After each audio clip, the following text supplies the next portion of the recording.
1 into x plus 8y equal to 4k, kx plus k plus 3 into y equal to 3k minus 1। ठीक है, तो ये देखो तुम्हारे दो इक्वेशन वाला ले लिया मैंने, ठीक है ना बेटा। और इसमें बोल रहा है अनंत हल है। कितने हल हैं? अनंत हल हैं। अगर ये अनंत हल रखता है तो क्वेश्चन बोल रहा है k की वैल्यू क्या होगी। अगर अनंत हल रख रहा है तो क्या होगा भाई साहब? Infinite solution. तो आराम से कर सकते हो। इनफाइनाइट सॉल्यूशन के लिए याद होना चाहिए कि क्या होता है, a1 upon a2 equal to b1 upon b2। Class 10 का मैथड बता रहा हूँ मैं, और equal to c1 upon c2। एक ये मेथड है। एक मेथड है अनंत हल के लिए, डिटरमिनेंट a इक्वल टू 0। ये भी तो है। तो कोई भी हिस्सा लगा सकते हो जो तुम्हारी इच्छा हो, ये और चाहिए। कौन सा पसंद आया? डिटरमिनेंट निकालना पसंद आया तो डिटरमिनेंट कर लो, ये पसंद आया तो इसको कर लो। आंसर दोनों में ही आ जाएगा। ठीक है, आ गया आंसर। Very good. ऑप्शन दे दूं मैं? लो बच्चों, यहाँ आंसर आ चुका है। तुम लोग अभी बैठे देख ही रहे व्हाइट बोर्ड को ही। ठीक है, तो इसमें आपका आंसर में ऑप्शन है, पहला ऑप्शन है बेटा 0, सेकेंड ऑप्शन है बेटा 1, थर्ड ऑप्शन है आपके लिए 2 एंड फोर्थ ऑप्शन है आपके लिए इनफिनाइट। 2 मतलब ये है। तुम बताओ 2, तुम्हारा 2। और भाई छात्रों सभी का 2 आया? आगे बोलो 2 ही के तो सही जा रहे हैं। चलो देखो कैसे करेंगे। एक सिंपल क्वेश्चन है तो इसको कर लेते हैं। देखो हम करते हैं डिटरमिनेंट मेथड से। k plus 1 8 k plus 3, clear है। और डिटरमिनेंट में इक्वल टू क्या हो गया? 0। तो इसको क्रॉस मल्टीप्लाई करेंगे बेटा।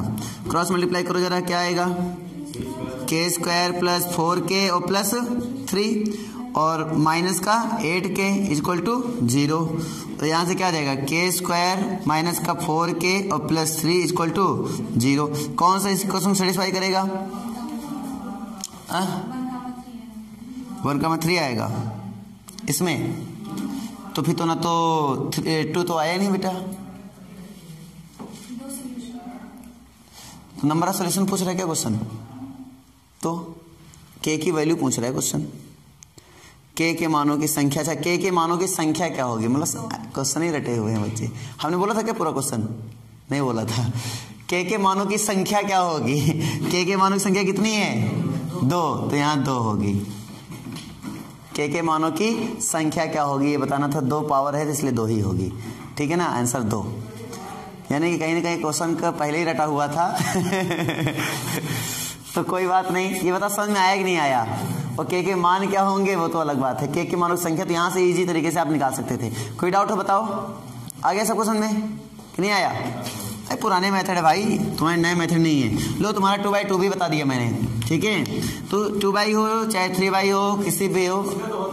हाँ, सभी में होगा यार, सभी में होगा।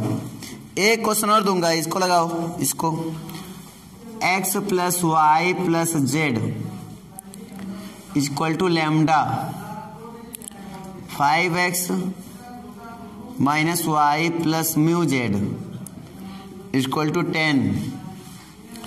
और उसके बाद 2x प्लस 3y और माइनस जेड इक्वल टू 6। तो बोल रहा है अद्वितीय हल का अस्तित्व पर निर्भर करता है। अद्वितीय कौन सा हल है? अद्वितीय, यानी कि इंग्लिश में बोलते हैं यूनिक सॉल्यूशन। बोल रहा है कब होगा? केस फर्स्ट ऑप्शन मतलब किस पर निर्भर होगा? निर्भर। अद्वितीय सॉल्यूशन किस पर निर्भर होता है? निर्भर बताना। निर्भर मतलब किस पर डिपेंड करता है? क्या बताना है? डिपेंड्स बताना है। किस पर डिपेंड करता है? तो बोलेंगे ओनली म्यू। ओनली म्यू मतलब केवल म्यू पर। सेकेंड ऑप्शन ओनली लैम्डा, केवल लैम्डा पर। And third option lambda and mu. And fourth option either, sorry neither लगाओ, नाइदर लैम्डा नॉर म्यू, ना तो लैम्डा पर और ना तो म्यू पर। बताओ इनमें से कौन सा ऑप्शन करेक्ट है? तुक्का मत मारो, करो सॉल्यूशन करो। कैसे पता करेंगे? सिंपल है भाई, अद्वितीय यूनिक सॉल्यूशन। यूनिक सॉल्यूशन कब आता है? जब determinant of mod determinant of A does not equal to 0। चलो सॉल्व करिए। डिटर्मिनेंट ऑफ ए मतलब इस ए का, यानी यहां से ए बनाओ, ए कैसे बनाते पता है ना सबको, उसका डिटर्मिनेंट करो और डज नॉट इक्वल टू रख दो 0, तो आंसर आ जाएगा यहां से।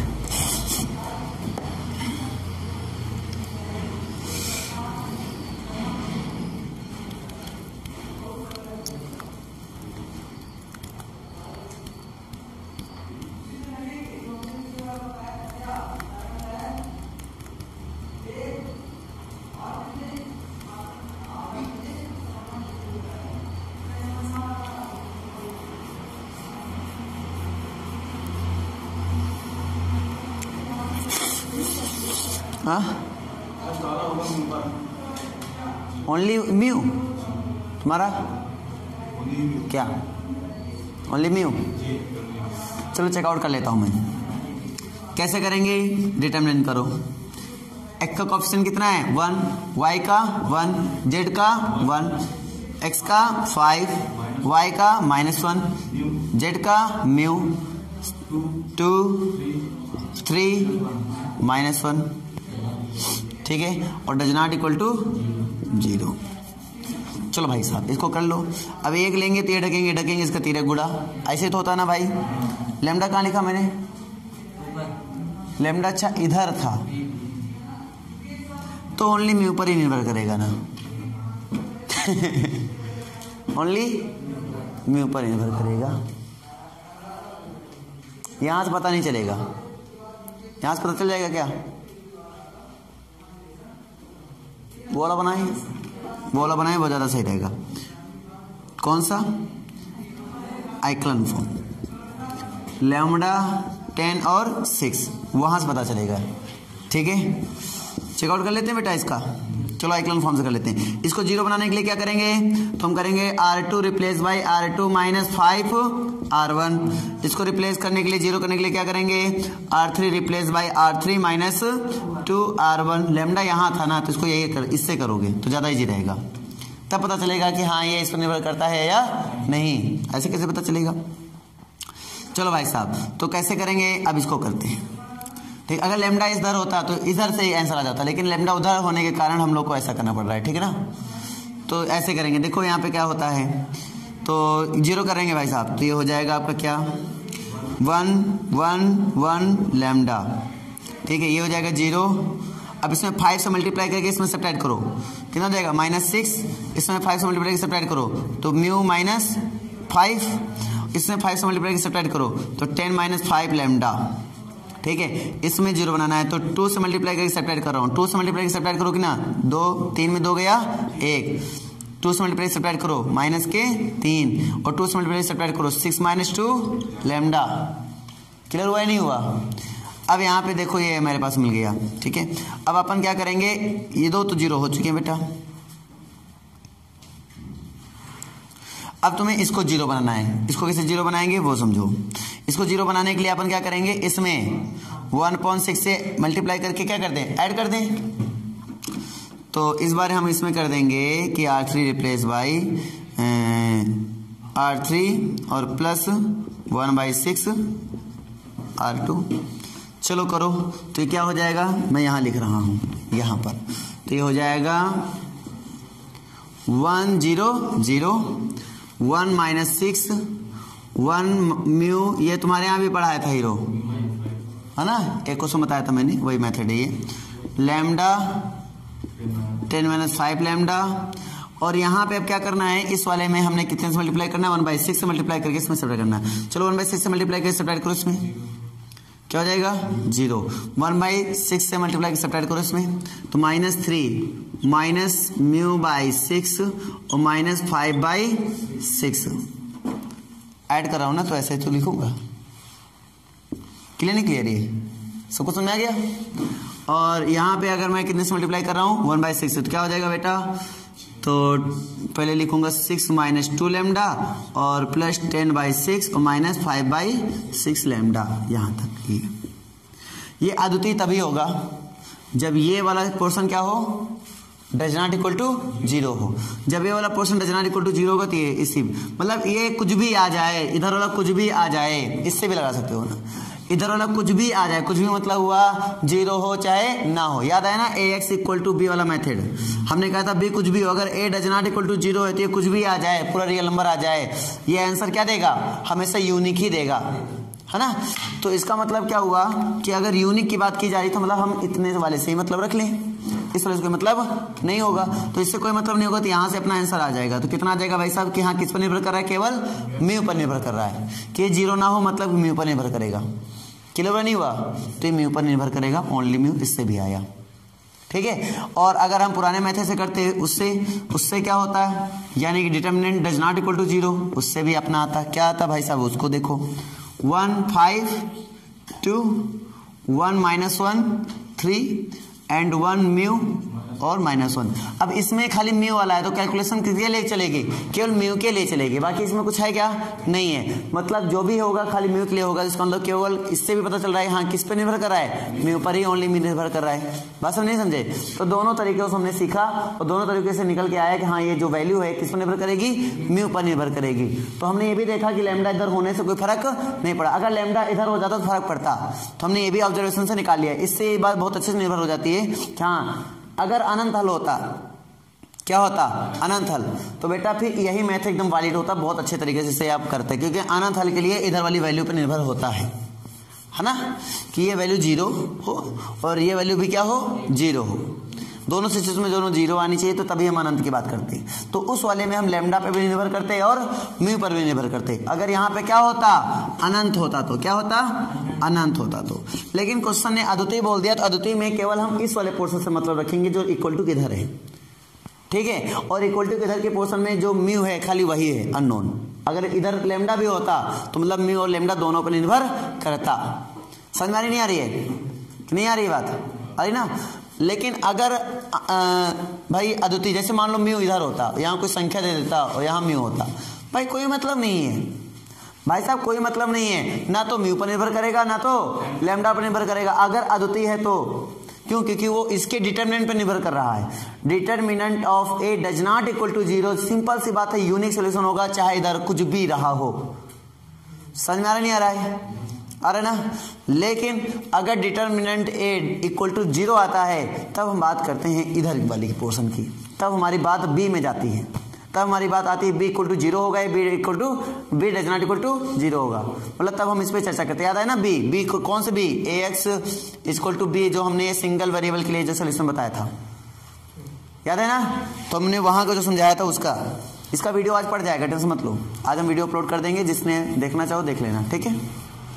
बढ़िया समझा दिया है, होमोजीनियस सिस्टम पूरा समझाया अच्छे से, नॉन होमोजीनियस पूरा अच्छे से क्लियर कराया, अभी कल ही पढ़ाया मैंने इसमें। और अच्छे से तुम अगर वीडियो देख लोगे तो बहुत अच्छे से क्लियर हो जाएगा। तुम्हारे क्लास में पढ़ाया होगा हालांकि, लेकिन अगर इसका देख लोगे तो बहुत अच्छे से क्लियर हो जाएगा, क्योंकि बहुत एक्सप्लेन से पढ़ा दिया मैंने इसमें, ठीक है। अब हम आगे देखते हैं, ठीक है भाई साहब, कर पाओगे ना। 1 हल होंगे, 2 हल होंगे, 3 हल होंगे, कल बहुत सारे अच्छे से क्वेश्चन लगे, अनंत हल होंगे कि कोई हल नहीं होगा, ये सब कल चर्चा हो चुकी है। अब डेली उसी बात पे चर्चा करें, अच्छी बात नहीं है कि है नहीं चलो तो टाइप चेंज किया जाए भाई साहब। चलो ए बी गुणा एक बार करवा देते हैं, किसका गुणा फास्ट है, और देखते हैं कौन ज्यादा कॉमन सेंस लगाता है। अभी पेन कॉपी नहीं उठाना है, कब तक, जब तक हम पूरे ऑप्शन तक नहीं लिख लें तब तक कोई पेन कॉपी नहीं उठाएगा। देखते हैं, पहले क्वेश्चन पढ़ तो लो पूरा, पहले क्वेश्चन पूरा पढ़ने के बाद देखो कि हम क्या ऑप्शन से खेल पाते हैं इसमें या नहीं। काफी क्वेश्चन तो ऑप्शन से ही लग जाएंगे, और मुझे विश्वास है कि अगर आप बुद्धि थोड़ी सी लगाएंगे तो ऑप्शन से ही आंसर बता देंगे, कुछ उठाने की जरूरत नहीं, कॉपी पेन भी उठाने की जरूरत नहीं है। गुणा ए बराबर, हमने तो कोई कॉपी पेन नहीं उठाएगा, पहले सोचेंगे, पहले पूरा क्वेश्चन, सबसे बड़ी बुद्धिमानी होती है पूरा क्वेश्चन को ध्यान से पढ़ना। क्वेश्चन थोड़ा पढ़ते ही कभी कॉपी पेन उठाना नहीं चाहिए, और बिल्कुल क्वेश्चन देखते ही किताब अगर पलट दो यानी खुद पर विश्वास नहीं होता है। समझे नहीं समझे, हाँ ये भी जान लो। -5 0 1 -3 2 4, उसके बाद आता है 0 -1 और 2। हमें निकालना क्या है, हमें निकालना है ए बी। ठीक है, ए बी इक्वल टू क्या, ऑप्शन मेरे पास क्या क्या है उसको ध्यान दो। ऑप्शन पहला मेरे पास -5 4 0 0 4 -2 3 -9 6। दूसरा ऑप्शन मेरे पास है 3 1 1। तीसरा ऑप्शन मेरे पास है -2 1 4। देखते हैं आंसर आएंगे बेटा, देखते हैं आंसर आएगा, खाली आप थोड़ी बुद्धि लगा लो तो। लेकिन है कि नहीं है सबके पास, है ना सबके पास क्या बुद्धि?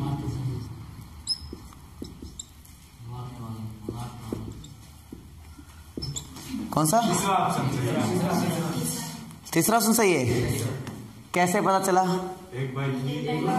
ये कितना है 1/3 है, ये कितना है 3/3 है। तो जो आंसर आएगा वो कितने का आएगा 1/3 का आएगा, 1/3 का आएगा।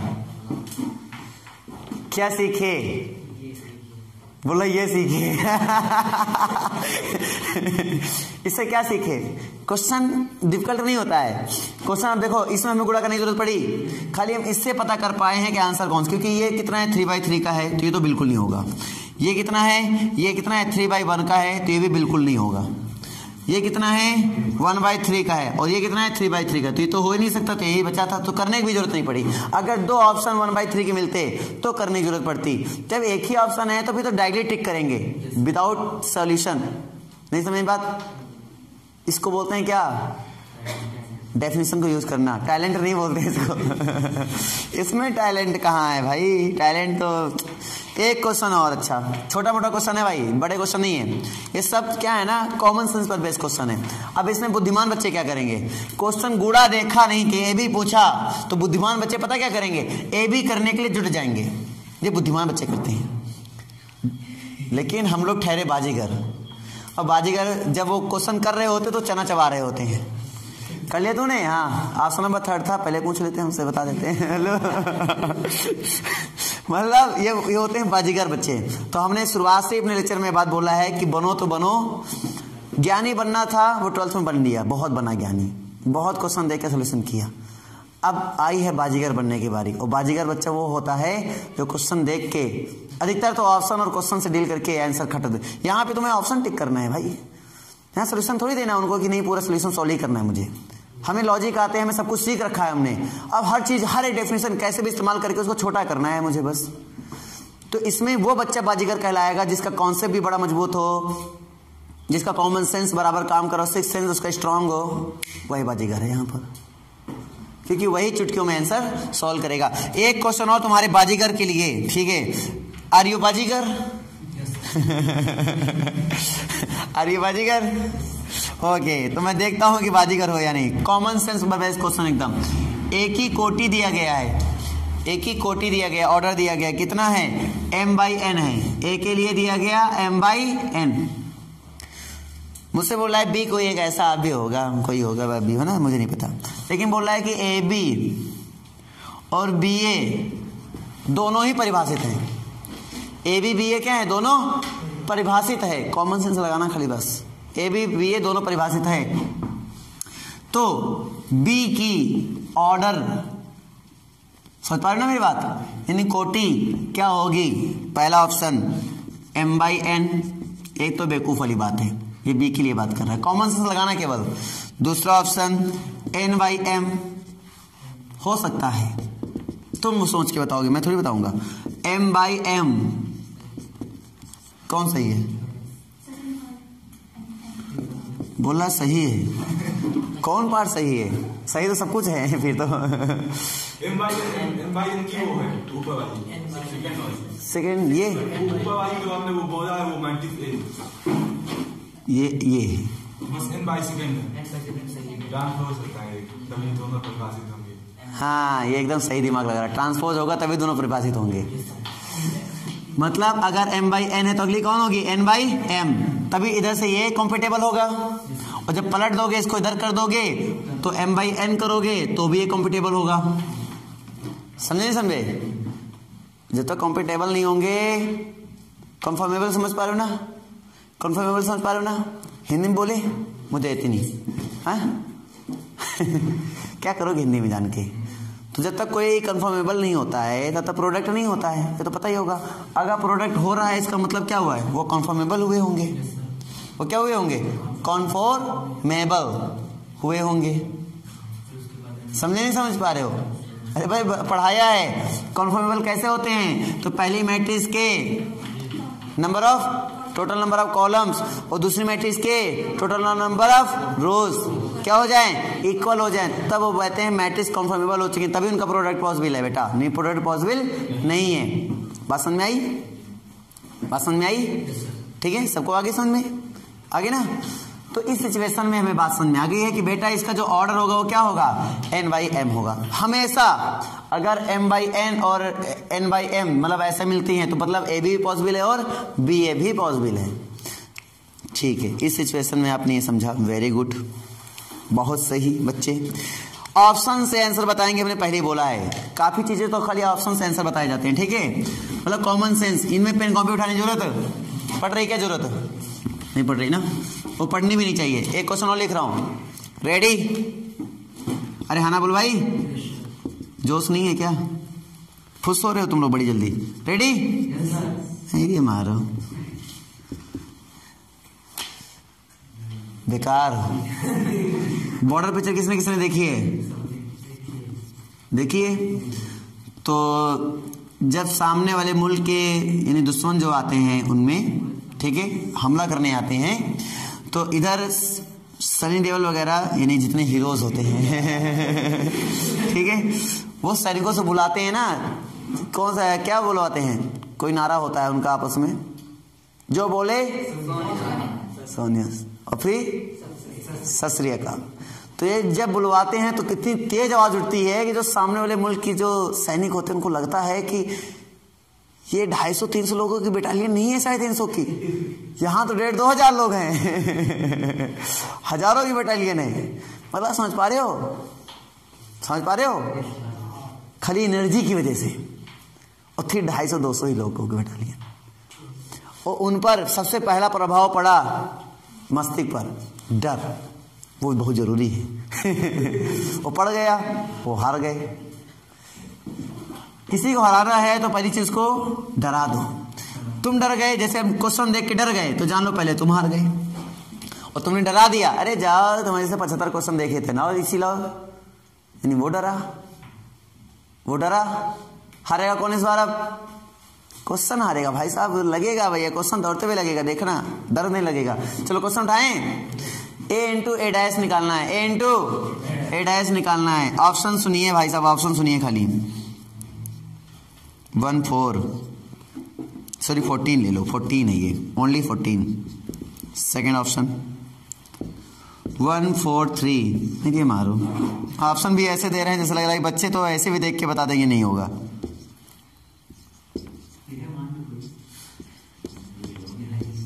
नन ऑफ दीज भी है ना बेटा, अब बताओ कौन सा होगा। ये कितने की है समझो पहले, ये कितने की है, वो कितने की बन जाएगी भाई? ट्रांसफर करने पता है इस बात, तो ये हट गया तो मतलब कितने का प्रोडक्ट बनेगा? 3/3। तो ये तो हो नहीं सकता, ये तो हो नहीं सकता है, ये होने के चांस है, हो सकता है ये भी हो। इस बार नन ऑफ दीज है, हो सकता है कि ना इसमें कोई प्रोडक्ट ना मिल रहा हो तो नन ऑफ दीज भी तो हो सकता है ना, नहीं हो सकता? हो सकता है। अब इसमें दो पॉसिबिलिटीज है, एक तो नन ऑफ दीज है और एक ये, लेकिन फर्स्ट और सेकंड तो बिल्कुल नहीं है। तो अपन उसके लिए क्या करेंगे, अपन उसके लिए सिंपल प्रोडक्ट करके थोड़ा सा चेक करने का प्रयास करेंगे। एक के पेन कॉपी उठाने जरूरत नहीं, एक के 1, 2 के 2, 3 1 के 3, 1 2 के 2, 2 2 4, कितने आए 6। मिल रहा है नहीं मिल रहा है? मिल रहा है, हो गया ठीक। नहीं समझे क्या बात? आई नहीं आई? सबको आ गई? दिक्कत है क्या? तो ऐसे क्वेश्चन तुम लोग क्या कर दोगे? उड़ा दोगे। क्या कर दोगे? नहीं उड़ा पाओगे एक क्वेश्चन दूंगा, अगर ये क्वेश्चन का आंसर तुम लोग दे ले गए ना, मैं मान लूंगा तुम लोग उठा के फेंक दोगे, पक्की बात बता रहा हूं। एकदम सॉलिड क्वेश्चन नहीं है, एकदम इजी क्वेश्चन है, लेकिन कॉमन सेंस से भरा क्वेश्चन। क्वेश्चन बहुत ही सिंपल है बेटा, सिंपल तो इतने हैं कि तुम लोग लगाना भी नहीं चाहोगे। क्वेश्चन सुनना चाहोगे? अच्छा पहले बताओ एक्स वाई जेड, मतलब इतना मेरे पास एक मैट्रिक्स है 1/3 की, दूसरी मैट्रिक्स है प्रोडक्ट में, है ना, प्रोडक्ट में 3/3 की, और तीसरी मैट्रिक्स है 3/1 की। बताओ जो लास्ट मैट्रिक्स यहाँ गुणा करने के बाद मैट्रिक्स जो बनेगी उसका ऑर्डर कितना होगा? देखो पहले इसका मल्टीप्लाई हुआ मान लो तो कितना हो गया 1/3 हुआ, तो इसका हो गया, तो लास्ट में कितना बचा, यानी 1/1 का होगा ऑर्डर। क्लियर हुआ नहीं हुआ? तो ऐसे क्वेश्चन बता पाओगे नहीं? चलो ठीक है, अगला क्वेश्चन हमारे लिए ए और बी, हमारे पास दो मैट्रिक्स हैं। क्लियर है? ए और बी हमारे पास क्या है? Any two matrix, any two matrix.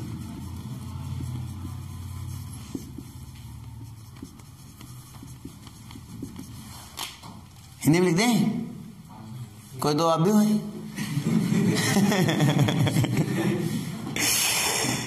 दो आप भी इस प्रकार हैं कि ए बी करता हूं तो बी आता है, और बी ए करता हूं तो ए आता है।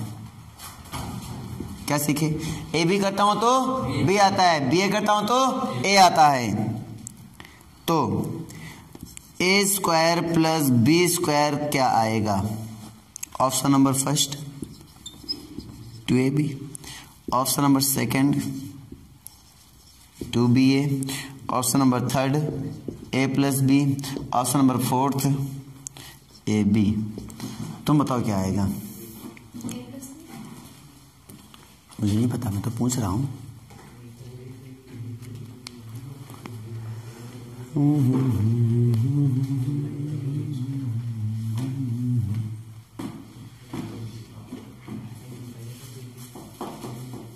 बताओ इनमें से कौन सा ऑप्शन करेक्ट होगा?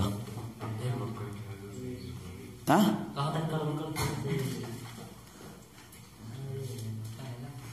सोचो इसमें क्या हो सकता है? किस बेस पे पहला हो जाएगा भाई? कोई बेस तो बताओ।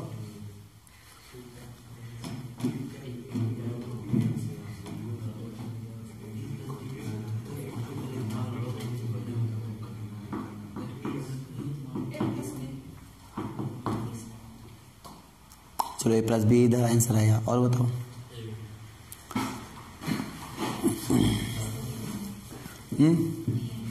ये आएगा।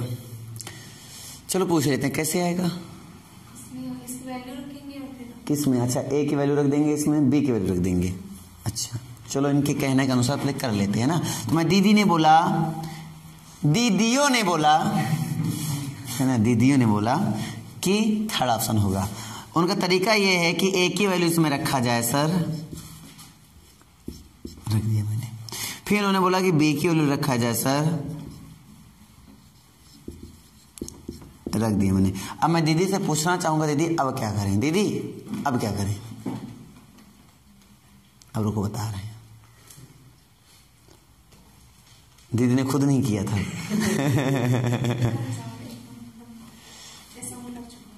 तो बताओ कैसे? हाँ अब बढ़कर दीदा बताएंगे। हाँ दीदी तुम बताओ कैसे किया था तुमने? भाई ऐसे मत बताओ, सब लोग प्रयास करो कम से कम। हम नहीं कहते हैं गलत है, लेकिन हम ये भी नहीं कहते हैं सही है। कुछ भी हो सकता है, ट्राई करने में क्या जाता है? पेन कॉपी उठाने की जरूरत है क्या? उठा लो अगर मन हो तो। चेक कर लेते हैं तुम्हारा आंसर क्या है इसमें। आगा गन गन गन गन।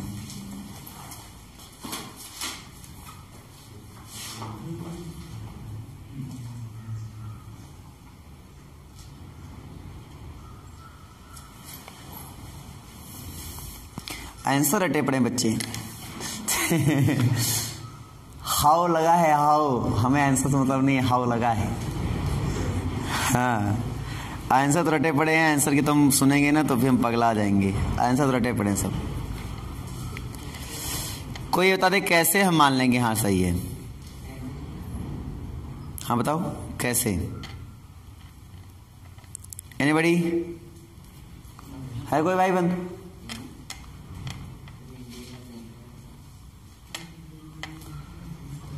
कोई बताना चाहेगा कैसे? कहाँ से?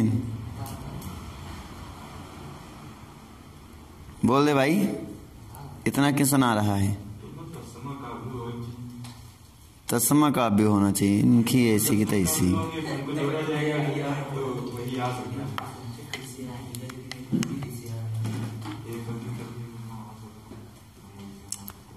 पहले सोच लो, पहले तुम लोग दबा के सोच लो।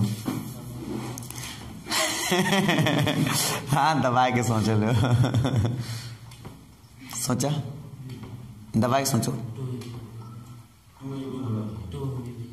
2ab होगा यार, एक तो मत रखो, पहले a प्लस बी आ गए, अब 2ab आ गए। हाँ ये बताओ कैसे आएगा? इंपॉर्टेंट ये आंसर नहीं है, इंपॉर्टेंट है हाउ। हाउ बोलो, हाउ। कोई बताना चाहेगा?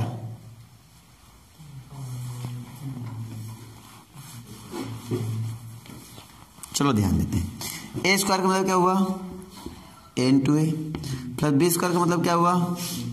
बी इंटू बी, ए इंटू, ये हमारे सीबीएसई बोर्ड वाले बच्चों ने आराम से सॉल्व कर दिया था क्वेश्चन, उनके इस बार ऑब्जेक्टिव पेपर था, समझे नहीं समझे? तो सारे क्वेश्चन जो हम तुम्हें दे रहे हैं ना, ये हो चुके कहीं ना कहीं, और एक दो बार नहीं हुए, कई बार हो चुके हैं, क्योंकि उनकी मैथ 3-4 बार मैंने खत्म किया था। एग्जाम क्या नहीं, टर्म फर्स्ट का हो चुका ना, कौन टर्म फर्स्ट के सिलेबस में ऑब्जेक्टिव था, ऑब्जेक्टिव में ये सारे सब था। वो आरडी चल रही थी और ये सब कुछ चल रहा था, मिक्सअप सारे चले, आरएस भी चल रही थी उनके यहाँ, तो सब कुछ चला, ये सारे क्वेश्चन मिले थे। हुआ तुम्हारा? हो गया? कैसे?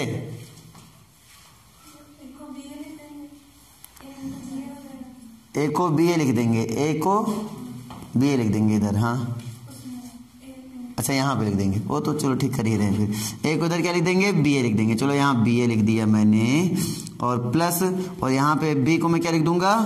ए बी लिख दूंगा। तो यहाँ पे चलो मैंने ए बी लिख दिया। और ये बात हम जानते हैं कि ये क्या करता है, ये एसोसिएटिव प्रॉपर्टी होल्ड करता है ना? तो जाहिर सी बात है ए बी इसको मैं ऐसे लिख सकता हूँ, और ये जो ऐसे था ये ऐसे भी हो सकता है, कोई दिक्कत? ए बी की जगह पे मैं क्या लिख सकता हूँ? बी, तो ये हो गया बी ए, प्लस बी ए की जगह पे क्या लिख सकता हूँ? ए, तो हो गया ए बी। बी ए की जगह पे क्या आएगा बेटा? ए, तो ये ए आ गया, और ए बी की जगह पे क्या आएगा बेटा? बी, तो ये बी आ गया।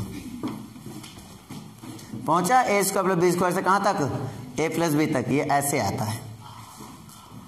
बात एक क्वेश्चन नहीं था, बात ये था सोचते कितना हो आप, ये इंपॉर्टेंट था। उस लड़की ने देखो बाद में सोचा, वैसे सभी लोग सोचा करो, ठीक है? अच्छा इसमें आंसर यही था, सी ऑप्शन। हमने वही तो बोला, आंसर जरूर सही बताते हैं बच्चे, और कुछ बताएं चाहे ना बताएं, आंसर जरूर सही बताएंगे। एक क्वेश्चन और अगर इसका आंसर सही बताए तो मान लूंगा हाँ यार थोड़ा बहुत तुम लोग सीख पाए हो कुछ। क्या रेडी हो सब लोग भाई? आज लास्ट है मैट्रिक्स का। अब मैट्रिक्स नहीं चलेगा, डिटरमिनेंट पहले ही खत्म हो चुका है, मैट्रिक्स का लास्ट है। आज के बाद फिर मैट्रिक्स नहीं चलेगा। तो जो भी डाउट हो बेटा पूछ लेना बाद में। As equal to 1 1 1 1। अरे 3 दिन से प्रैक्टिस ही करा रहा हूँ क्वेश्चन की। हमको तो 50-100 तो क्वेश्चन मैं ही करा चुका हूँ, बाकी तुम लोग अपने आप से कर लो जाके। ठीक है, तुम्हें करना क्या है? ए की पावर 100 का मान बताना है। क्या आएगा? ऑप्शन 2 की power 100 A, second option 2 power 99 A. Common sense लगाओ तो आंसर आ गया। थर्ड ऑप्शन के अकॉर्डिंग ही खाली कॉमन सेंस लगा लो। 2 की power 101 A, and fourth none of these.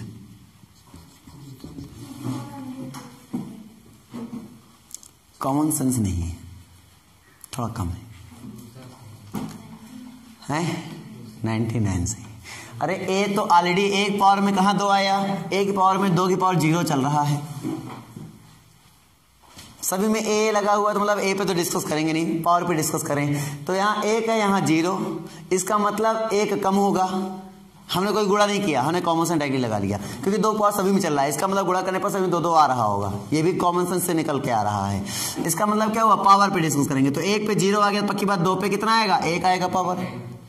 3 पे कितना आएगा? 2 आएगा, मतलब 1 कम हो रहा है। 100 बार करना है तो 1 कम कर दो। सीखे नहीं सीखे? कोई कैलकुलेशन किया मैंने गुणा किया? मैंने गुणा भी नहीं किया, अब गुणा करके देखोगे यही आएगा। ए स्क्वायर पर पक्की बात मैं तो बता रहा हूँ, गुणा करने के बिना गुणा करके बता रहा हूँ। ए स्क्वायर पर आएगा, यहाँ 2 बाहर रहेगा, यहाँ आएगा 1 1 1 1, यही आएगा। करके दिखाऊं? एक गुणा करके देख लो, 1 1 1 1 करो जरा इसका इसके साथ, तो 1 1 1 1 यानी 2 आया, फिर करोगे 2, फिर आया करो, फिर 2 2, फिर 2 ले लो कॉमन, आया कि नहीं आया वो बात। इसको क्या बोलते हैं? विचार करना। एक बार क्वेश्चन देखकर विचार तो कर लो, थिंक कर लो। हमने क्या बोला, बाजीगर क्या करता है, क्वेश्चन को पहले पेन कॉपी साइड में रख के पहले सोचता है, 5 सेकंड सोचेगा, तुम 2 मिनट में करोगे, वो 5 सेकंड सोचेगा और आराम से आंसर दे देगा 60 सेकंड में। क्या ऑप्शन होगा? करने में टाइम लग सकता है लेकिन सोचने में टाइम नहीं लगता है कि नहीं? अगर सोचने की एबिलिटी बढ़ा ली है तो बेटा तुम मैथ में बेस्ट होने लगोगे धीरे धीरे, ऑटोमेटिक। बताओ भाई समझ में आया कि नहीं आया? बताओ आ गया भाई? तरीका सबको समझ में आ रहा है कैसे करना है इस क्वेश्चन को, कैसे डील करना है, कैसे क्या करना है? अब मैं 3 कथन 4 कथन लिखूंगा, तुम्हें यह बताना है इनमें से कौन सा सत्य नहीं है, इनमें से कौन सा सत्य नहीं है। क्या बता सकते हो आप लोग? हाँ ना बोलो भाई। अभी आज हम सोच रहे हैं कथन निष्कर्ष वाले कुछ क्वेश्चन कर लिए जाए, क्यों? वो भी आज कर लिए जाए कुछ, है ना? क्यों बेटा, कर ले क्या मन हो तो। आज कथन निष्कर्ष वाले क्वेश्चन होंगे। आज पहले एक भी कथन निष्कर्ष चालू कर देंगे आज हम। अब लो गया, इधर टच हो गया ना, अब गया। अब ढूंढो कौन सा क्वेश्चन देने वाले थे हम। यही बवाल है, दिमाग खराब हो जाता है। बढ़िया क्वेश्चन मिला था लेकिन अब गया। हटाओ, अब मैं कथन निष्कर्ष ढूंढूंगा। लो ले जाओ, लेकर अपना मोबाइल हीरो ले जा बेटिया। जब तक राजन भैया का मोबाइल नहीं उठाएंगे तब तक कहाँ काम बनेगा। राजन से राजू, रजुआ, अरे ओ रजुआ, समझ में आ रहा कि नहीं आ रहा? राजन सर तुम्हारे फ्लाइट मोड पर काम कर रहे हैं भाई साहब, एरोप्लेन मोड लग रहा है। Very good. CBSE paper, CBSE notes, सीबीएसई ए, सीबीएसई वो, सीबीएसई सीबीएसई सीबीएसई।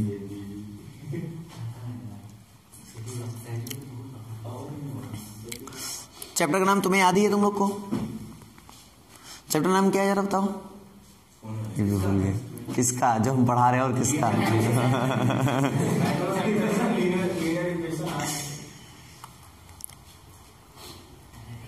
अभी हम थोड़ा बहुत गाना गाते हद कर दिया आपने। जिंदगी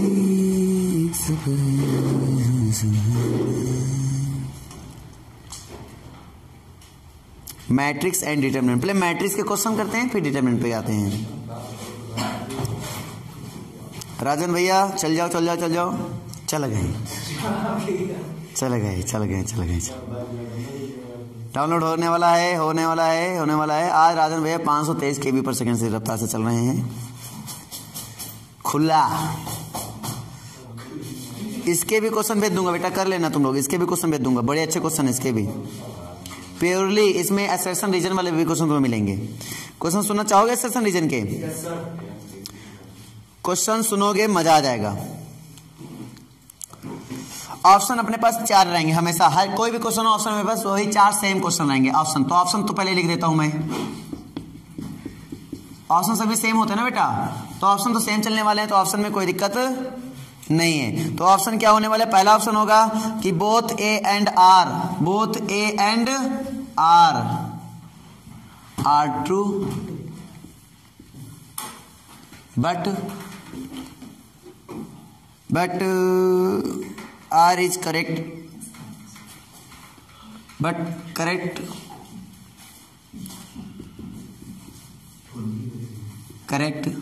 explanation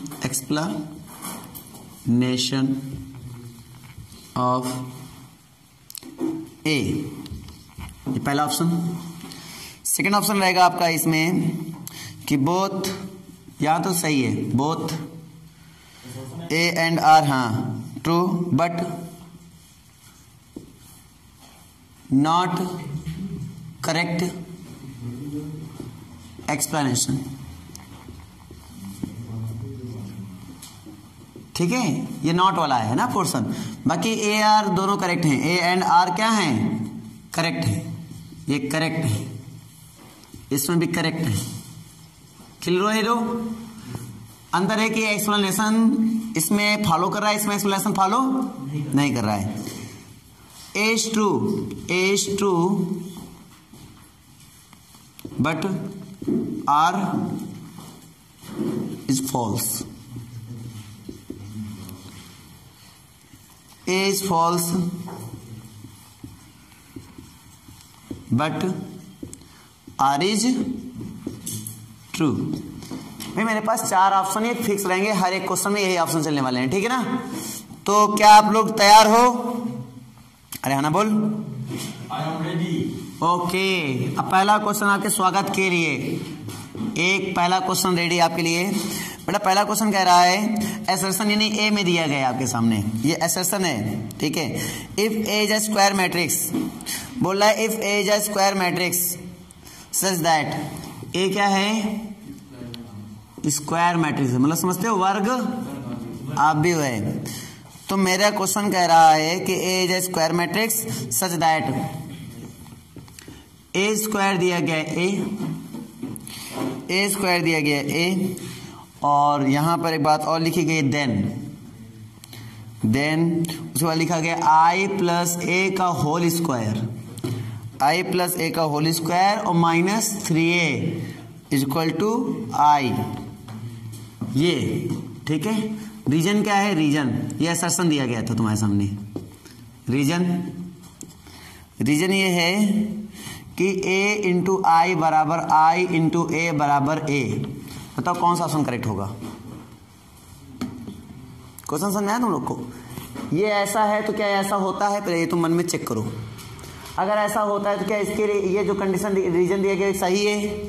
क्या ये इसी एक्सप्लेनेशन से लगा है? अगर सब कुछ सही है तो फिर ऑप्शन फर्स्ट, अगर इसका एक्सप्लेनेशन सेम नहीं हो रहा है तो सेकंड ऑप्शन, अगर ये ए सही है लेकिन आर सही नहीं है तो थर्ड ऑप्शन, अगर ए गलत है आर सही है तो फोर्थ ऑप्शन। आर सही है, चलो सेकेंड ऑप्शन तुम्हारा, चलो ठीक है तुम्हारा भाई साहब। यानी तुम इसका इस्तेमाल इसमें नहीं कर रही हो, बिना इस्तेमाल, इसके बिना इस्तेमाल के तुम इसको प्रूव करके दिखाओ मुझे। और भाई साहब तक हो तो कोई और सोचे, इसमें कौन सा ऑप्शन करेक्ट होगा बताओ जल्दी से।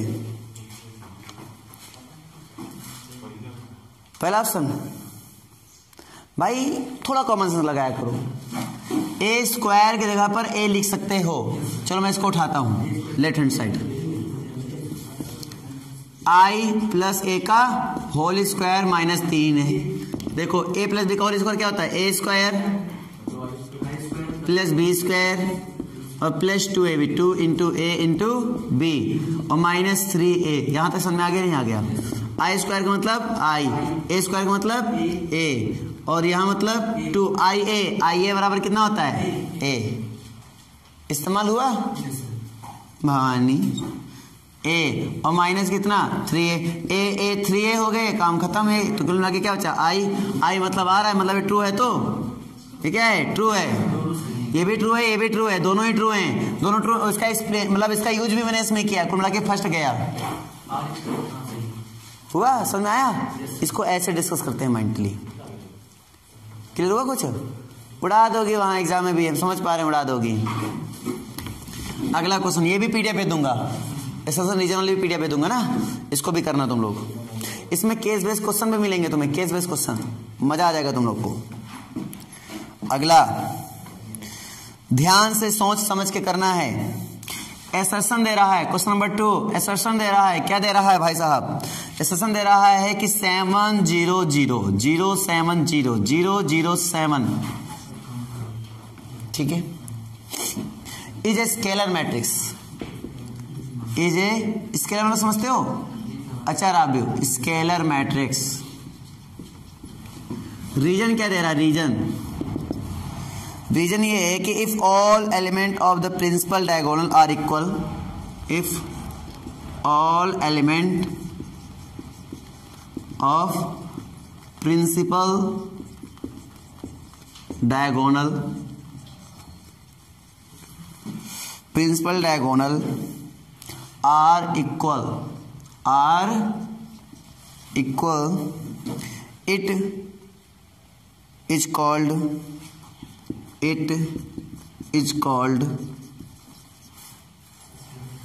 it is called a scalar matrix.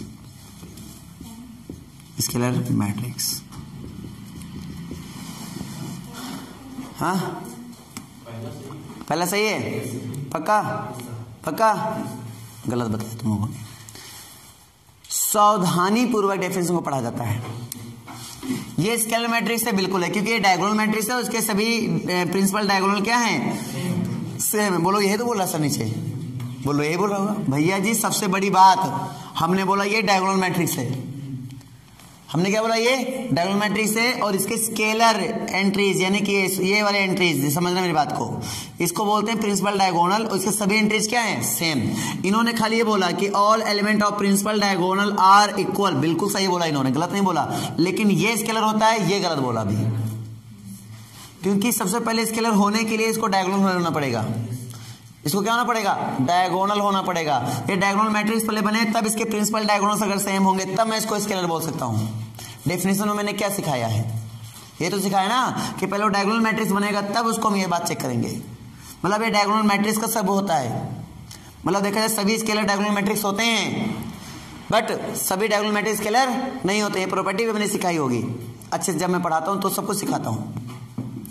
इसका मतलब क्या सीखे हम कि भाई साहब ये रीजन तो गलत हो गया, डेफिनेशन ही गलत है ना, तो ए क्या है? ट्रू है, लेकिन आर क्या है? फॉल्स। कोई दिक्कत नहीं, ठीक है? समझ में आ रहा नहीं आ रहा है? पता समझ में आया?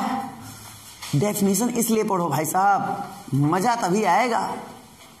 एक ही डेफिनेशन को अच्छे से पढ़ो, गंभीरता के साथ पढ़ो, तब निखार आएगा आप में। एक बार ऐसे हाथ फेरो, बहुत मजा आएगा। ठीक है, एक क्वेश्चन और ले भाई। सबको क्लियर हुआ या नहीं? भाई साहब क्लियर हुआ सबको? एक क्वेश्चन और लेता हूं, इसके अकॉर्डिंग आप अपनी डेफिनेशन को और थोड़ा सा एक्सप्लेन कर पाएंगे। तो यानी हम खाली इतने के आधार पर हम इसको स्केलर मैट्रिक्स नहीं कहते। सबको समझ आ गया ना? हमें इसका भी मतलब डिफाइन करना पड़ेगा कि जीरो है या नहीं। इन्होंने ऐसा कुछ बताया नहीं, मतलब नॉन जीरो होंगे तो भी ये स्केलर बोल रहे हैं, लेकिन ऐसा नहीं होता है। ठीक है ना? अब अगला क्वेश्चन, थर्ड क्वेश्चन में पढ़ रहा हूं बेटा, सुनिए। ए दिया गया तुम्हारे सामने, बहुत बढ़िया क्वेश्चन है बेटा। अगर ऐसे क्वेश्चन में तुम्हारा मन ना लगे ना तो जान लो फिर तुम पढ़ाई में बेकार हो। तो क्या है? A square plus 2ab plus B square. Reason, इन्होंने रीजन दिया है। क्या रीजन दिया? कि जनरली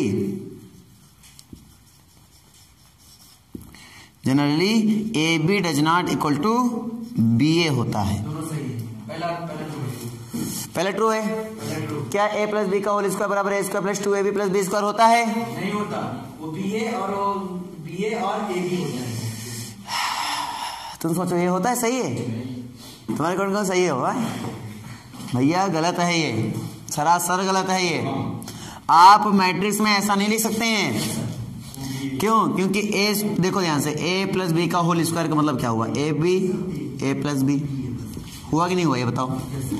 अब ए से पूरे में गुणा कर देंगे तो ए स्क्वायर प्लस बी ए बना, फिर बी से पूरे में गुणा कर देंगे तो क्या बना? A B plus B square बना।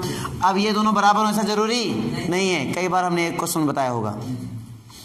इसका मतलब इसका फार्मूला क्या होगा? ये हो सकता है, लेकिन ये तब होता जब ए बी इक्वल टू क्या होता? बी ए होता, लेकिन ऐसा क्वेश्चन ने दिया तो है नहीं। तो मतलब ये बात जनरली, क्योंकि ये ऐसा ही अधिकतर होता है, तो दोनों ही सही अपनी अपनी जगह पर, ए भी सही है और आर भी सही है। तो बताओ, करेक्ट एक्सप्लेनेशन भी है इसका, है ना?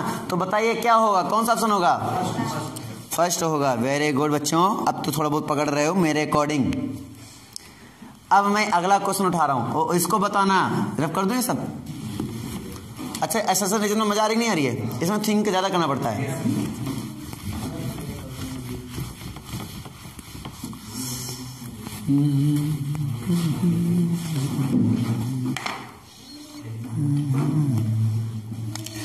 चलो अगला क्वेश्चन आ रहा हूं भाई।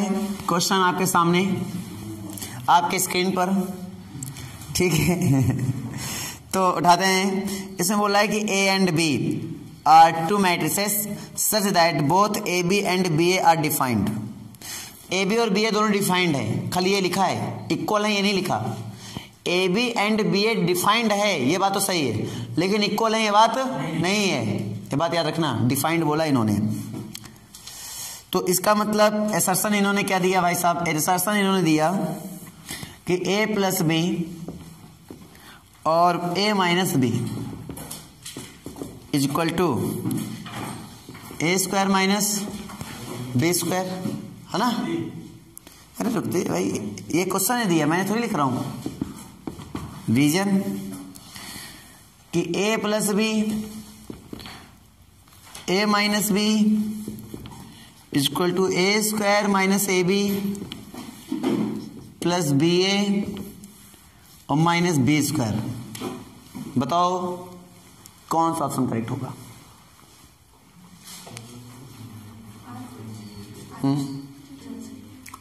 आर ट्रू है। ए के बारे में क्या ख्याल है आपका? ए मेरा फॉल्स है भाई साहब, ए फॉल्स है ट्रू है? फॉल्स है। अब ये मत सोचना ए प्लस बी माइनस इसका मैंने बी स्क्वायर होता है, ट्रू करो। अरे भैया मैट्रिक्स के केस में नहीं होगा, मैट्रिक्स के केस में नहीं होगा। क्यों नहीं होगा? क्योंकि A B equal to B A हो ऐसा जरूरी नहीं है। उन्होंने डिफाइंड बोला, अगर डिफाइंड के साथ ये बोल देते कि A B equal to B A भी हो रहा है तो मजा आ जाती, तो सही हो जाता, फिर ये सही हो जाता, फिर कोई दिक्कत ना होती। लेकिन ऐसा नहीं है, और जब ऐसा नहीं है तो हम अपन क्या कर सकते हैं? देखो ये लिखते ओरिजिन, सुनो ये लिखते ओरिजिन में ये लिख देते A B equal to B A, है ना? A B equal to B A, और ये लिखते, और जो क्वेश्चन था उसमें भी ये बात है A B equal to B A defined है, मतलब A B equal to B A है, ऐसा बोल देते हैं तो तुरंत सही हो जाता। लेकिन यार ये बात अभी गलत है, और ये तो एकदम सही है, रीजन सही है कि A square minus A B plus A B A और माइनस बी स्क्वायर। क्यों? ए से गुणा करूंगा क्या आएगा? ए स्क्वायर प्लस बी आएगा, आई नहीं आएगा? और माइनस बी से गुणा करूंगा क्या आएगा? माइनस ए बी, ठीक है, और plus minus minus B into B का मतलब क्या हुआ? B square. कहीं ना कहीं सही है कि नहीं सही है? गुणा करके देखना पड़ेगा तुम्हें। हाँ 4000 करेक्ट होगा। सेकेंड वाला एक बार हो तो गया, अभी नहीं हुआ। चलो अगला क्वेश्चन देखते हैं, बहुत ही आसान, बहुत ही आसान। क्या बोला इन्होंने कि A let A and B be two matrix symmetric matrices. कौन सा मैट्रिक्स है? सिमेट्रिक मैट्रिक्स है, बात ध्यान देना, इस बात को गौर फरमाए। ए एंड बी कैसे मैट्रिक्स है? सिमेट्रिक मैट्रिक्स है।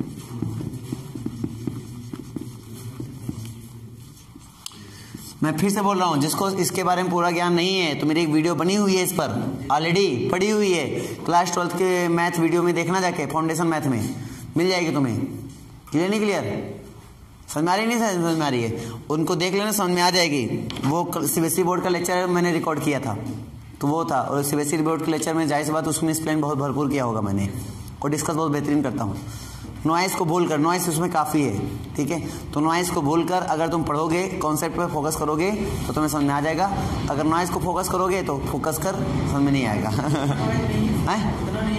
हाँ उतना नहीं है, क्योंकि माइक लगा के ही पढ़ा रहा हूँ, लेकिन बगल में क्लास चलती थोड़ी बहुत उसकी आवाज़ आती रहती है, तो कहने मतलब उससे तुम्हें प्रॉब्लम ना हो तो तुम पढ़ लेना, मज़ा आ जाएगा तुम्हें।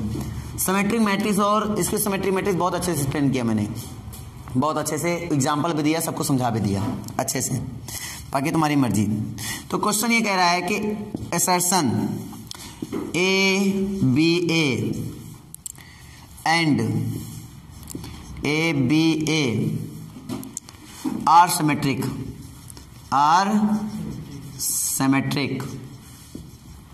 ठीक है। और रीजन क्या कह रहा है कि ए बी इज सिमेट्रिक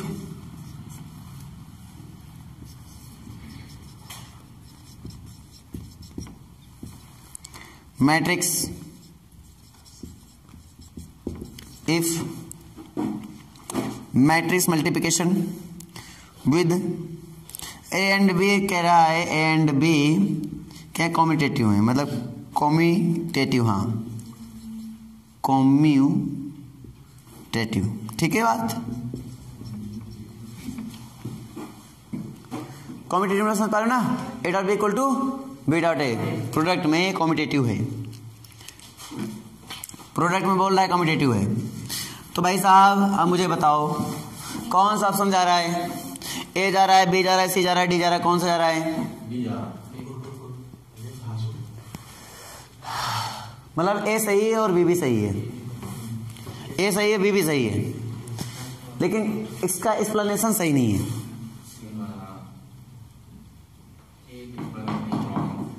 सोच समझ के बताना।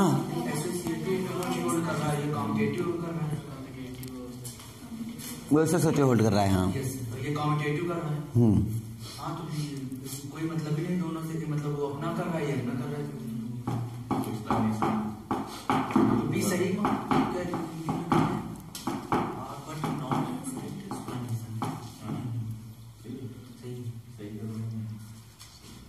कौन सा ऑप्शन होगा? डी। और कोई भाई बंधु विचार कर लो, भी विचार कर सकते हो, इससे कोई दिक्कत नहीं है, अपना अपना दे सकते हो एक्सप्लेनेशन।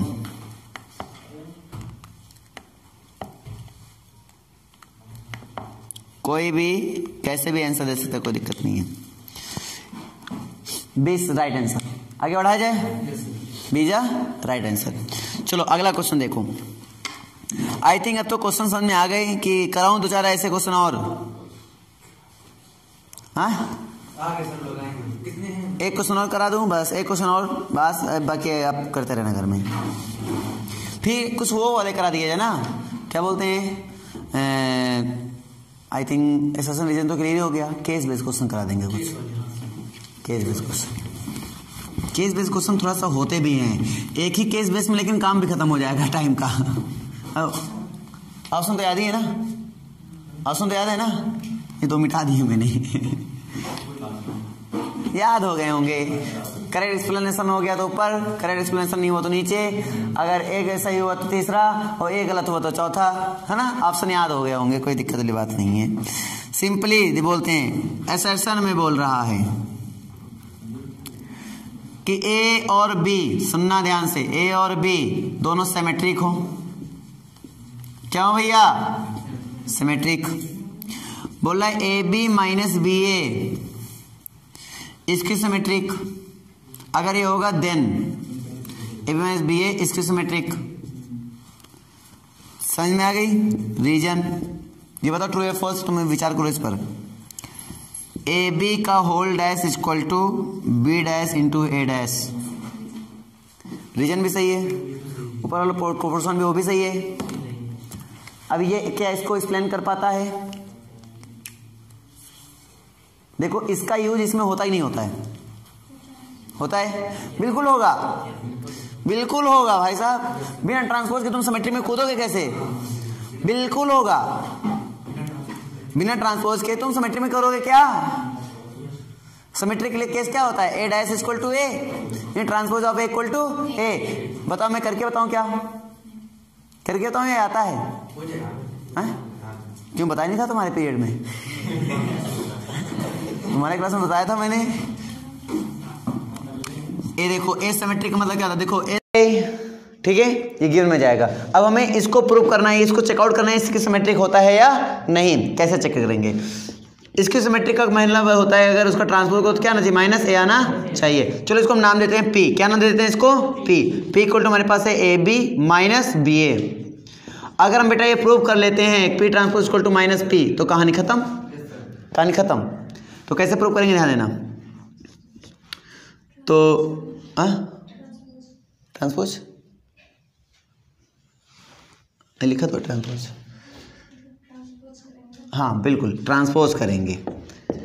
तो हम जानते हैं ए माइनस बी का होल ट्रांसपोज इक्वल टू क्या होता है? A transpose minus B transpose, ठीक है। तो ये क्या हो जाएगा? अब देखो ये इस्तेमाल किया नहीं किया मैंने? किया नहीं किया भाई साहब? किया ना। ये क्या हो गया? A transpose sorry into B transpose. कहानी क्लियर है? अब ए देखो, इसकी जगह पे ए, इसकी जगह पे ए रख दो, क्या हो जाएगा? B A minus A B, इसमें माइनस ले कॉमन, क्या आ जाएगा? A B minus B A. ठीक है भाई साहब, ये किसकी वैल्यू है? पी की। ये आ जाएगा माइनस पी। नहीं समझ नहीं बात? अगर इससे ये आता है तो मैं क्या कहता हूँ? इसकी सिमेट्रिक होगा। दैट मीन्स ये सही है गलत है? क्या मैंने इसको इसमें इस्तेमाल किया? आर भी सही था, ए भी सही था, मैंने इसको इसमें इस्तेमाल भी किया है। ए वाला ऑप्शन भी निशान उसी के पे मारा है, भले वो लिखा नहीं है। कोई दिक्कत? आई थिंक क्लियर हो गया ना? तो एसेशन क्लियर। अब आ जाओ केस बेस्ड क्वेश्चन में। आज तुम लोग मार्केटिंग कर ही लोगे, मानोगे नहीं। आज मैं तुम्हें मार्केटिंग कराऊंगा बेटा।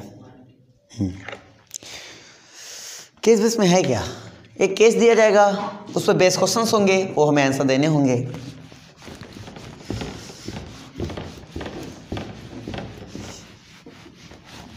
क्वेश्चन सुनना चाहोगे? पहले इंग्लिश में सुन लेते हैं, अभी हिंदी में ट्रांसलेट करके बाद में बता देंगे।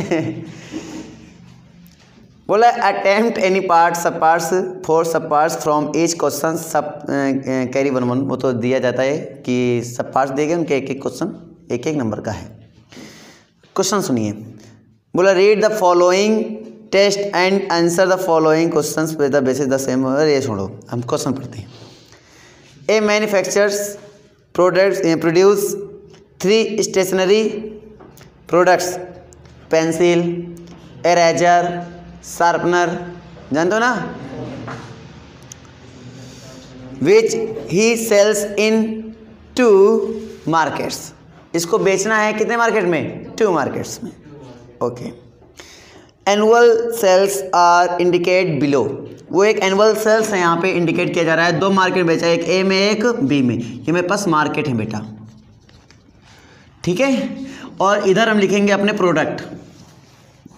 मेरे पास इधर चलेंगे प्रोडक्ट, और प्रोडक्ट में अपने पास क्या क्या है? प्रोडक्ट्स में अपने पास है नंबर्स में पेंसिल है, इरेजर है और शार्पनर है।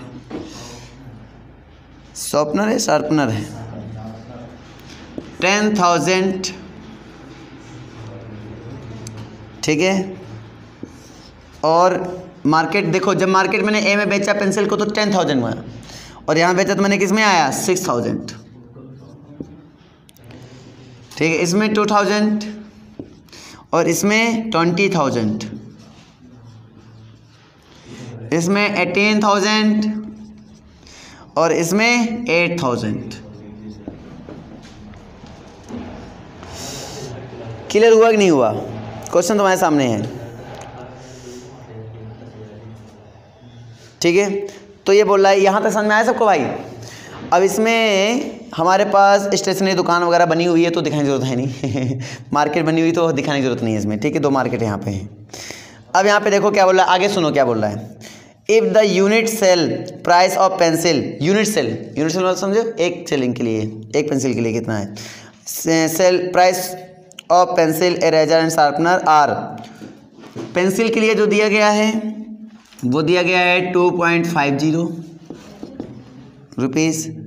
इसके लिए जो दिया गया है वो दिया गया है 1.50, और इसके लिए जो दिया गया है बेटा वो क्वेश्चन है आपका 1 रुपीज़ रिस्पेक्टिवली, ठीक है। And unit cost of above 3 commodities are. अब देखना इनका कॉमोडिटीज़ क्या है। पेंसिल के लिए जो कॉमोडिटीज़ है वो कितना है? 2 रुपीज़, इसके लिए 1 रुपीज़ और इसके लिए 0.5 रुपीज़। ये शार्पनर के लिए लिखा है, चलो इधर लिख देता हूँ मैं, ठीक है। पेंसिल के लिए कितना है बेटा? 2 रुपीज़, और इसके लिए इरेजर के लिए कितना है? 1 रुपीज़, और इसके लिए अपने पास कितना है? 50 पैसा, 0.5 रुपीज़। पहला क्वेश्चन क्या बोल रहा है इस पर? यहाँ तक समझ में आ गया?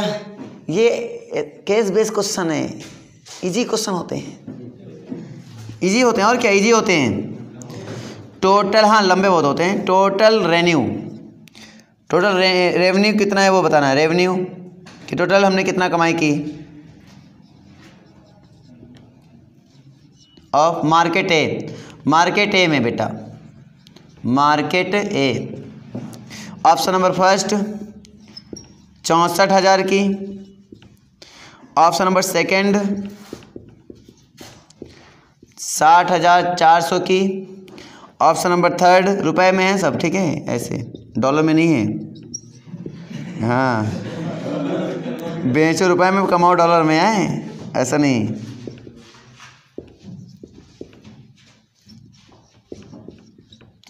अब तुम्हें सोचना है कि इनमें से कौन सा ऑप्शन क्या होगा आपका करेक्ट होगा, ठीक है। कितने में उसको बेचा जाता है? 2.50 में। क्या? पेंसिल। फिर इतने में, इतने में प्रॉफिट कैसे कमाएंगे अपन? इतने एक पेंसिल यहाँ पे बेचते हैं ए मार्केट में, उतने पेंसिल बेचते हैं बी मार्केट में। ये रुपए नहीं है, ये रुपए नहीं है, क्या है? नंबर ऑफ पेंसिल्स हैं।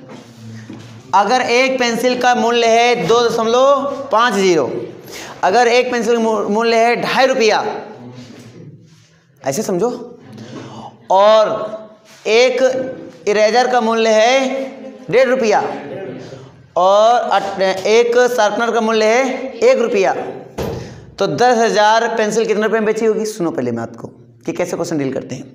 फिर 2,000 पेंसिल कितने बेची होगी, और रुपए तो समझ में आया क्या होगा, और फिर 18,000 पेंसिल कितने बेची होगी? मार्केट ए की बात कर रहा हूँ मैं। तो मार्केट ए में कुल कितने रुपए आपने रेन्यू किए हैं, कितने रुपए बेचे हैं? बताओ कितने रुपए बेचे हैं आपने? कुल कितना वहाँ पे मतलब कि बेच डाला, कुल कितना रुपए कमाया, मतलब कुल कितना रुपए वहाँ से रेन्यू मिला, वो बताओ। रेवेन्यू बताओ भाई कितना आया? क्या करेंगे? सिंपली करेंगे सर, प्रोडक्ट कर देंगे सर, प्रोडक्ट कर देंगे। किसका प्रोडक्ट कर देंगे? 10,000, और किसका है 2,000, और किसका है? तुम्हारी मर्जी, तो इसका गुणा करके, इसका गुणा करके, इसका करके जोड़ दो, और चाहे ऐसे करके कर लो, बात एक ही हुई। मैट्रिक्स का इस्तेमाल करके करो, चाहे बात एक ही हुई। भाई साहब एक हुई कि नहीं हुई? करो गुणा, इसका गुणा करेंगे, क्या आएगा? 2, 5, एक जीरो हटा दो खाली, बस 1, 2, 3, क्लियर हुआ ना? प्लस इसमें करो, एक जीरो हटा दो खाली, तो 15 दूना 30 हो गया, और 1, 2, यही आएगा ना? कितना आएगा? यही तो आएगा, ठीक है। और प्लस इसका करो, इसका तो अगले यही 18,000। भाई एक रुपए की एक बिक रहा है तो इतने 18,000 बेचेंगे तो 18,000 रुपया, तो टोटल कितना हो गया बताओ? 3 जीरो तो ऐसे लगा दो, ठीक है। 8 3 11, और 11 5 16, ठीक है। और 3 1 4 4 2 3 1 3 2 1 3 3 1 4 है कोई? सी ऑप्शन गया करेक्ट। समझ में आया कि नहीं आया? अरे हाँ ना बोल भाई। अगला क्वेश्चन पढ़ा जाए? हाँ हाँ, अगला क्वेश्चन मार्केट बी के लिए। बी के लिए कर पाओगे ना?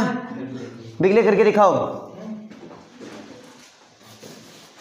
बी के लिए करके दिखाओ। हाँ आंसर निकालना तो पड़ेगा ना, बी के लिए करके दिखाओ। अरे कर लोगे यार, 25 छक्का 150, डायरेक्टली करो, जोड़ लो।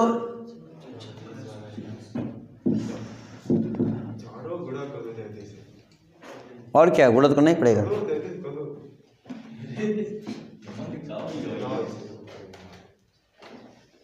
जड़ा रहे हैं हेमंत भैया, जड़ा रहे हैं तुम्हारे।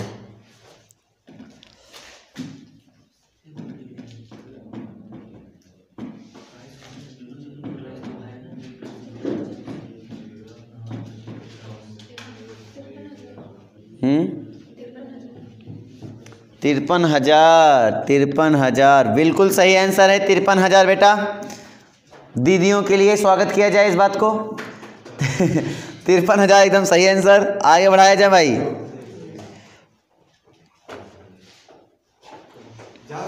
सुनो, cost incurred in market A. Incurred का मतलब हुआ कि भाई इसके अकॉर्डिंग कितना कॉस्ट हुआ था, लागत के तौर पे ऐसे बात नहीं करते हैं।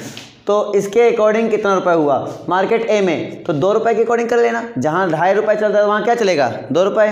और जहाँ 1.5 रुपये चलता था वहाँ पे 1 रुपये चलेगा। और जहाँ 1 रुपये चलता था वहाँ 50 पैसे चलेगा, यानी 0.5 रुपये चलेगा। तो आप इसको मार्केट में बताओ कुल कितना रुपये हुआ? क्या करेंगे? नहीं समझ में क्या बात? आ गई ना। बस इसका एक तो है ही है, बस उसमें जो मैंने बनाया था उसमें आप इसका बना देंगे, इस वाले को बना देंगे। ठीक है, तो बना दो इस वाले का, इस वाले को बना दो। नहीं कर पाओगे क्या? चलो आंसर बताओ। तो इनकर्ड आ जाएगा, कितना आ जाएगा बताओ? आराम से कर सकते हो भाई साहब।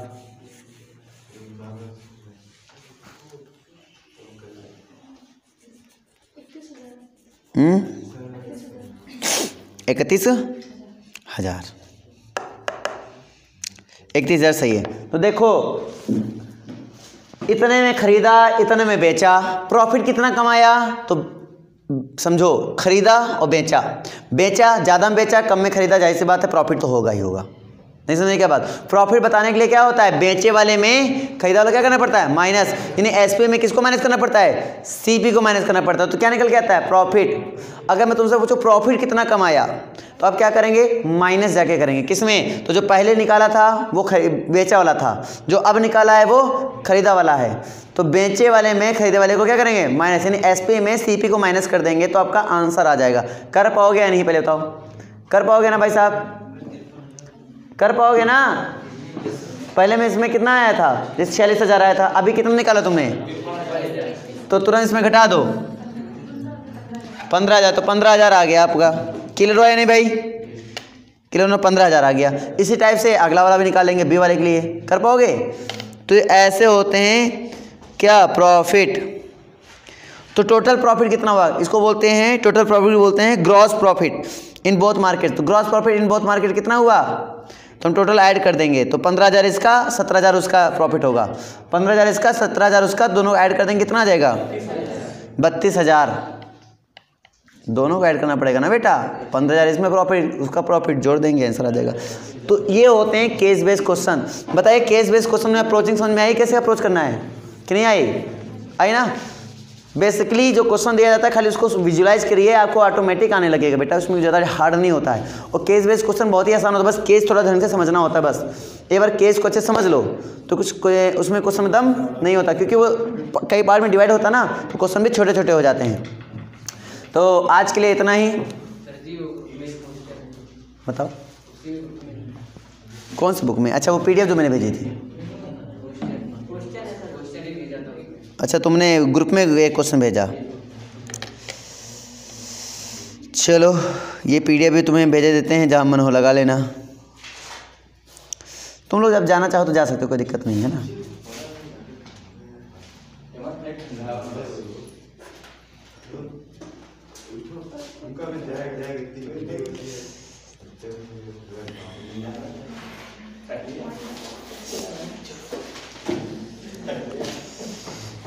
टकलिया हैं इसके खाली बदतमीजी चला करती है कुछ नहीं तो बाला ही जी मिल गए इनको।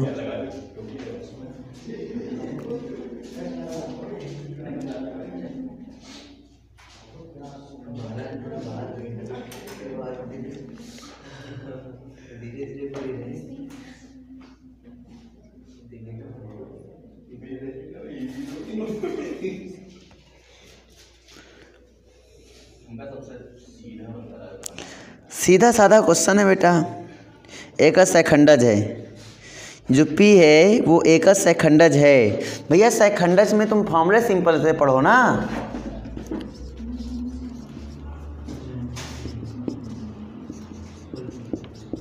क्या होता है, एडजॉइंट -1 ऐसा होता है। बस समझे नहीं समझे? ये फॉर्मूला लगा दो, आ गया। हाँ क्या बी पार्ट नहीं समझेगा फॉर्मूला? ओए भाई फॉर्मूला शीट खोल भाई, फॉर्मूला शीट लाया है, खोल पहले फॉर्मूला शीट खोलो तुम। अब तो मैम समझाते हैं वो फॉर्मूले लिखा क्यों मैंने। बच्चे घबरा जाते हैं क्वेश्चन पढ़ के, उनको लगता है ये क्वेश्चन बहुत डिफिकल्ट जन्म होता है। इससे एडजॉइंट से ए कैसे निकालेंगे, बच्चे ये सोच एडजॉइंट ए से ए कैसे निकालेंगे, ए निकालने की जरूरत ही नहीं है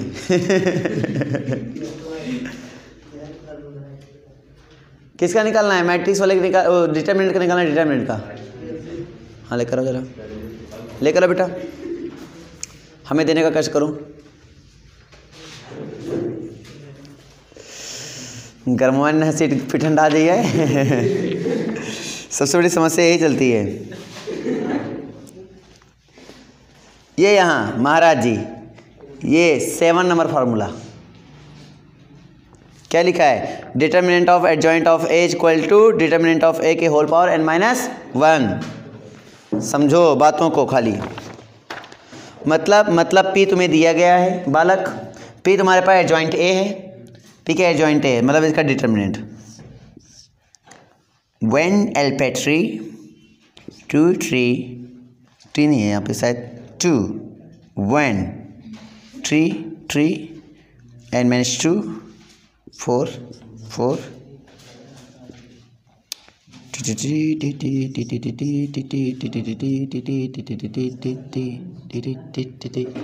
ओ भैया, ओ दादा ध्यान दे ध्यान दे। डिटरमिनेंट ए की वैल्यू कितनी है? 4 की पावर 3 माइनस 1। 3 माइनस 1 का मतलब कितना हुआ? 2। डायली सूत्र में रख दिया मैंने, बस इसका कैलकुलेट कर लेना। 4 4 जा 16 के इक्वल कर देना, आंसर आ जाएगा। अब कर पाएगा? करूं? छोटे मोटे क्वेश्चन ले लो ले लो ले लो ले लो, मतलब दम ही नहीं था क्वेश्चन में, हम क्या बताएं। इसमें कोई भी क्वेश्चन घुमा के पूछो ऐसे, इसमें तो बड़े आसान होते हैं। लो ले जाओ। और कोई डाउट? बेटा ऑप्शन तो हमने ध्यान ही नहीं दिया। हाँ 1.4 ऑप्शन था।